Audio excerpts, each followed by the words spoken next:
So today's lesson, what I wanted to try and clarify, maybe dispel some myths, is the actual transition from your backswing to your downswing. Now, there's a lot said about shallowing the club, getting the club shaft on plane, all of these many thousands of ideas that you can read or watch. So I wanted to try and put it into some logical explanation, as I always try to on this channel. So, first things first, let's make a setup to the ball. I've got a 7-iron here, and I'm going to make a backswing, take it all the way to the top. Now here, what people tend to do is they tend to come back down in a straight or a fairly straight line in their transition from up to down. Now, it's important to remember that we're working with circles when we make a golf swing, and this is purely because the ball is out here and I'm stood here. So to get the club back to the ball correctly and consistently, the feeling, rather than trying to shallow the club, which I don't subscribe to that method, it's almost the feeling that you're coming this way. Now, a lot of people will say that's going to make you slice, you're coming over the top, but it's actually, that isn't the case. If we examine this in a little bit more detail, so I swing it back, make a good turn there. Now from here, if I let everything unwind, you'll see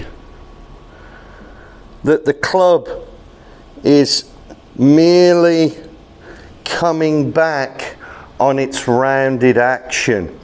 Now, to many of you that have been trying to shallow, this will feel extremely out, but it isn't out.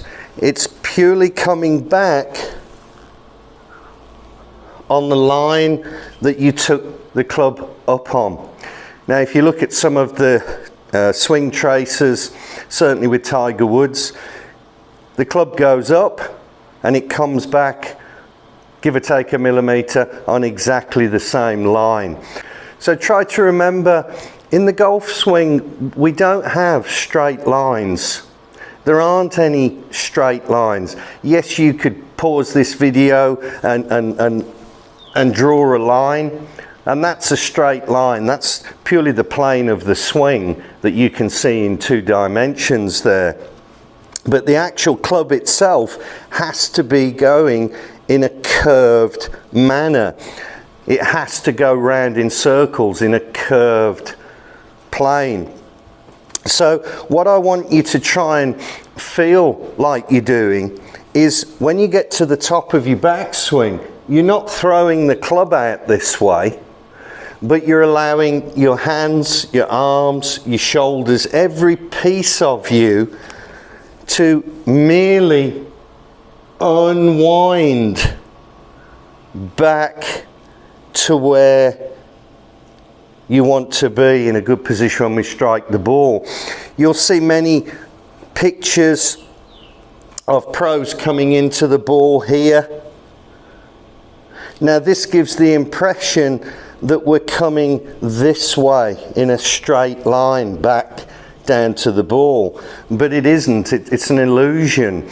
We have to have rotation. So here, as we've gone back, it has to come back what would tend to feel like you're coming out. So when we get here, it's not this one, because I've detached my arms from where I want them to be. I don't want them thrown out there, but everything unwinds in a circular motion. It's not straight down, and shallowing the club is a straight down motion, which is incorrect. If you were going to hit a ball off a high tee peg here, club on plane because it's level to the ground as it was here, add some loading in the wrists, club still level to the ground. Well, from here, if I'm going to hit the ball on a high tee peg, I wouldn't then try to shallow that angle out, because all I'm going to do now is duff the ball because I'm going to hit the ground too soon. Same here, if I shallow the club, all I'm going to do is promote a duff and an early release. What I want to try to create here, yes, good setup, yes, good backswing, you've got to have coil, turn, rotation. So as I rotate back here, I want to unrotate back to the ball. And this causes a much more automatic centrifugal force. This causes more of an automatic release within the swing because the club is almost being flung out with that centrifugal force, and that adds power and adds consistency. Coil up and then let it unwind back to the ball. Remember that you're coming back out to the ball on the circle that you took it up on, and there's no point trying to take it in here because that will actually make you want to go more out. We don't want that. We want hands, arms, shoulders coiling together and then uncoiling back to the ball. Anyway, as ever, like, subscribe, and until next time, thanks very much for watching.